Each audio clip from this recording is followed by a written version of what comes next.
Alright, here's the deal, guys. I'm too damn busy to make a video. We've been going at it like a cat covering up shit. And I was going to do on the new logging machine. I know this weekend was the weekend for that video. And I was going to do some big fancy deal explaining it and everything. But I ain't got time to dick with it. So here's what I'll do. I'll just give y'all a spoiler alert. And show you the new logging machine. I'm down here at the house. We're making a retaining wall. We got a bunch of these interstate dividers. After so long on these interstate dividers, they get to where the state won't pass them no more, and the inspectors say, hey, you can't use that shit. So they get cheap, and we bought a whole mess of them, and we're going to start our retaining wall out here and do like a terrace, do terraces, back them up the hill with them doodads. But I got started on that project, but I actually got the new woods machine up here helping us on a dirt project. And that's it, boys. It's a 321 Cat, boys and girls, excuse me. It's a 321D Caterpillar, damn near new. It was a rental machine. Got a quick connector and power thumb, and we got them to do the cab protection stuff. And basically, here's what's going on. We need a machine that's like a utility machine, and the tail swing on it's like 4 inches, if even that much. It's got like 4 inches of tail swing, barely sticks out past the tracks.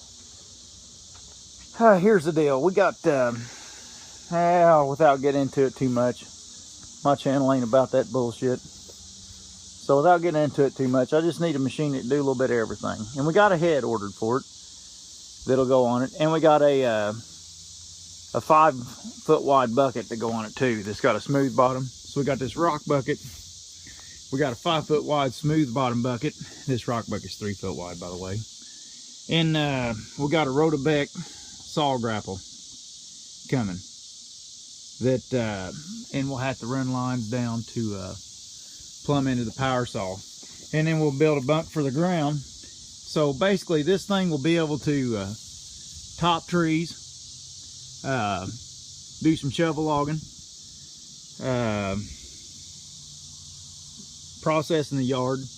I'll have a bunk made for the ground where I can process trees with the saw grapple, and load out trucks, build crossings, do finish work, help Big Daddy with finish work when pull the sides in when it gets muddy on hillsides and stuff, and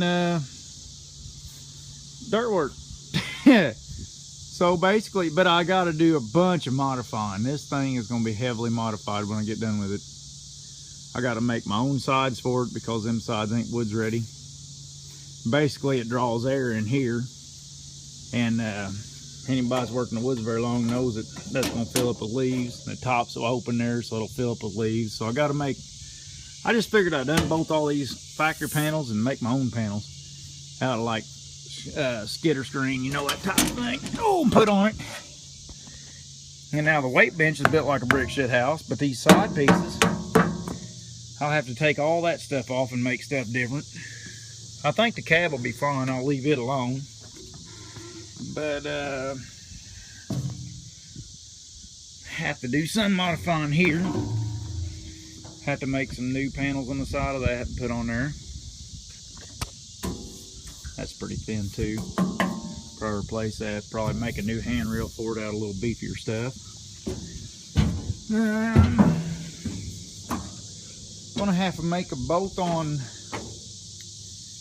doodad to cover this auxiliary hydraulics. I guess I'll make me where I weld it on down low here with tabs, and up there put a tab and a few tabs up there, and bolt on a cover for all this, to where if a tree comes across the top of me, it'll protect all that. And here, the cool thing is the weight bench wraps around, so it'll protect pretty good from the sides if a deadfall falls on you. But up here over the motor, it ain't quite good enough, but it ain't missing it by a lot. So what I figured I'd do is keep the top smooth. It blows out to here, so this will work fine here because it's actually blowing air through this hole. But I'll need to put some bracing across these little doodads. And probably across in here somewhere to keep, if something comes down, to keep it from bending this panel down. So it'll take some work, and then we'll have to build like a screen that goes over that. That's actually the intake side. You know, and then there's the seal part where it goes to the radiator and then blows out them hood louvers and through that. This ain't bad because it's such a small spot, but I'll probably beef that up just a little bit. But now some of it's pretty damn heavy. This here's a 1/2 inch plate, damn near. Yeah, it's 1/2 inch. You know, so I ain't got far to go, and it ain't like it takes up a lot of real estate, so it ain't like I gotta guard a lot of stuff. But it'll have to be guarded somewhat. Access on it, actually for a zero tail machine, access is pretty good to everything. But now a guy got to do any major work to it, you'll have to tear stuff down. But it's real well put together. Some bitch operates good. It's really smooth.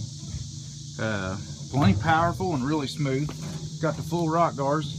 And these triple grouser pads, everybody tells me I'll hate them, so.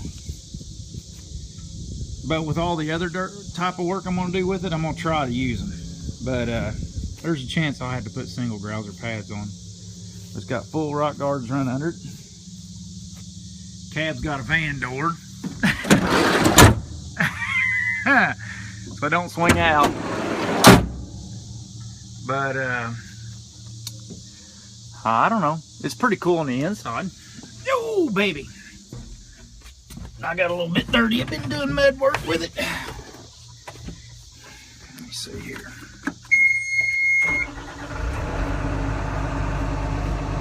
It's got like a digital readout there.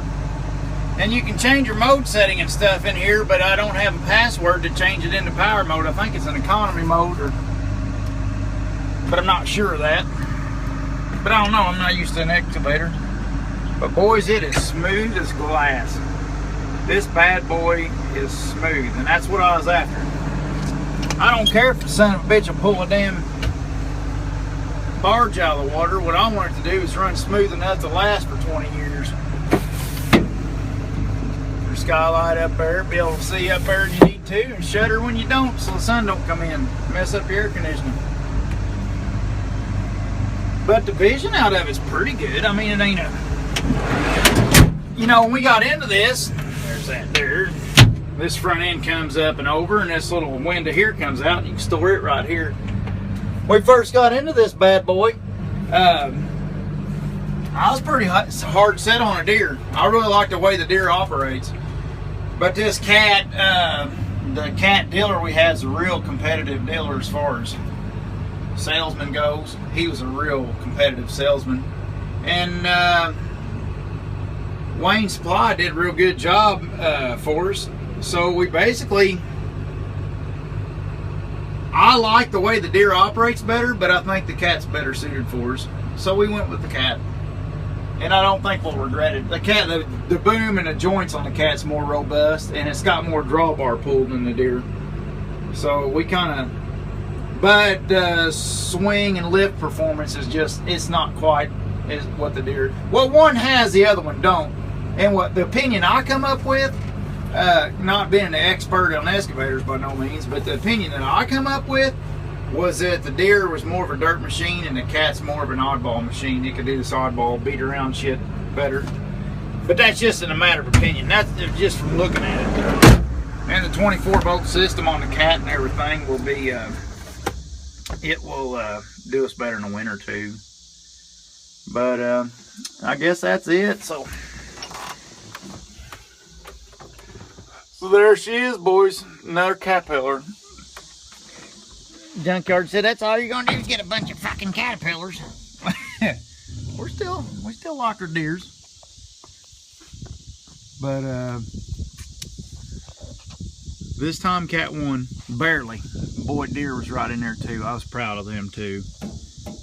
And like I said, I don't know if it would have made a whole hell of a lot of difference. Both of them's tier 3. Neither one of them's tier 4. So one didn't have that on the other one. The deer had a little bit better access to the engine, and the deer had a better cab. But the Cat, with their smaller cab, they kept the front end inside the tracks too, where the Deere didn't. The Deere actually, the front end stuck outside the tracks when you turn, which was a kind of a downfall if you get in a tight spot. You know, I wanted something I didn't have to worry about hardly at all when I get in the woods, because you don't want to be thumping around on trees or else it ain't going to work. In our area, you know, we're in select cut timber, we're in tight spots. So you want to sneak in there and do your thing and not have to worry about tail swing, you know. But that's it.